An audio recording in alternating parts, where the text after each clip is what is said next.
Welcome to The Explainer. The 2026 World Cup is officially underway, spread out across the massive expanse of the US, Canada, and Mexico.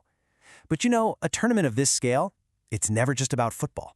It's this wild, massive collision of global cultures, super intense geopolitical realities, and of course, the beautiful game itself. Let's get right into it. To break all this down, we're going to organize our look today into three main areas. First up, action on the pitch.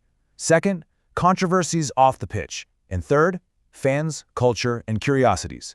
So, Section 1, action on the pitch. We're talking goals, drama, and VAR. Right out of the gate, the host nations came out swinging. They made some massive statements. The United States absolutely delivered with a dominant 4-1 win over Paraguay. Just a totally dream start for one of the co-hosts. Meanwhile, just up north, Canada fought out this deeply hard-earned, historic 1-1 draw against Bosnia. And that was all thanks to a crucial late equalizer.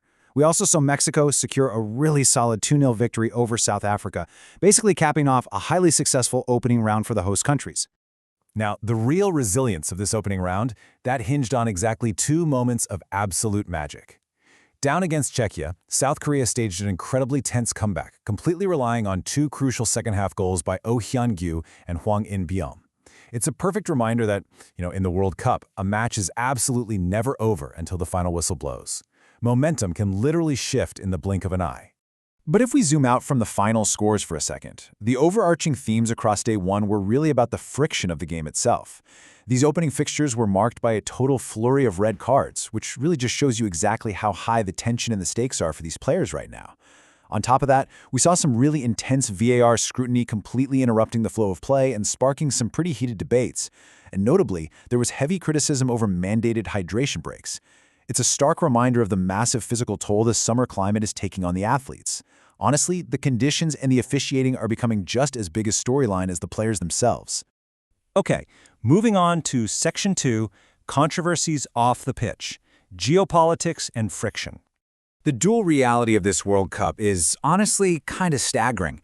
In the US, we saw this glittering, celebrity-filled opening ceremony headlined by Katy Perry and Future. Just pure, unadulterated spectacle. But at the exact same time, outside Mexico City's Azteca Stadium, a vastly different scene was taking hold. Protesters actively clashed with police just before kickoff. It's a really vivid reminder of how a global celebration can simultaneously act as a flashpoint for local frustrations and unrest. And those tensions, they extend way beyond the stadium gates, as the co-host borders are generating some pretty significant international friction. It started when the Palestinian football chief stated he wasn't granted a U.S. visa. Then, star player Thomas Partey was actually denied entry into Canada, which forced him to completely miss Ghana's World Cup opener. The United States has formally stepped forward to defend these denials, and it really underscores how strict national security policies are just crashing head-on into international sports. For the fans themselves, these geopolitics are deeply, deeply personal. Take the Iranian supporters, for example. They are currently navigating a really complex emotional landscape, cheering for their national squad right inside a host nation that holds opposing geopolitical stances toward their home country. Just imagine what it's like having to wave your flag in a country where your very presence is highly politicized. We saw these complex fan dynamics on full display in Toronto, too. During Canada's opening match, thousands of Bosnia fans basically turned the entire city blue as they marched to chants of Free Palestine. You had a situation where many of these fans were effectively split between two home nations, Canada and Bosnia, while simultaneously utilizing the massive platform of the World Cup to make highly visible political demonstrations. The streets became just as much a stage for global political expression as they were for football fandom. Which brings us to Section 3, fans, culture, and curiosities. Let's talk about AI and undercover mascots. Now, despite mounting criticisms over things like skyrocketing FIFA ticket prices and controversial travel policies from Donald Trump that are impacting international arrivals, passion for the sport is still off the charts. Host cities like Los Angeles are currently completely gripped by World Cup fever. The streets are buzzing, merchandise is flying off the shelves, and the anticipation is just absolutely palpable everywhere you go. Which naturally leads us to the absolute biggest question on everyone's mind right now. As we watch these incredibly chaotic group stages unfold, who is actually going to lift that trophy at the end of it all?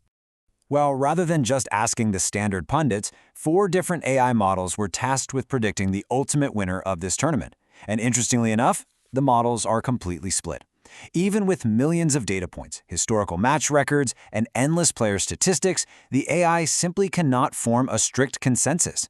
Honestly, I think it proves that the human element of football remains wonderfully, stubbornly unpredictable. Okay, but out of all the stories coming out of this tournament, the absolute most bizarre one comes from way outside the host nations, down in Peru. Get this. In a display of just extreme tactical creativity, Peruvian police literally disguised themselves as fluffy 2026 World Cup mascots. They casually approached a suspected drug trafficker on the street, using the whole festive World Cup atmosphere as the perfect cover, and successfully executed a sting operation to make the bust. You really can't make this stuff up. So, as the group stages continue to unfold, we're really left with this ultimate paradox. As the matches heat up and the borders simultaneously tighten, does the World Cup truly unite us in a celebration of global sport? Or does bringing the entire world into one place simply act as a massive mirror, highlighting our deepest global divides? It's a huge question and something to definitely keep in mind the next time you tune in to watch our match. Thanks for joining this explainer.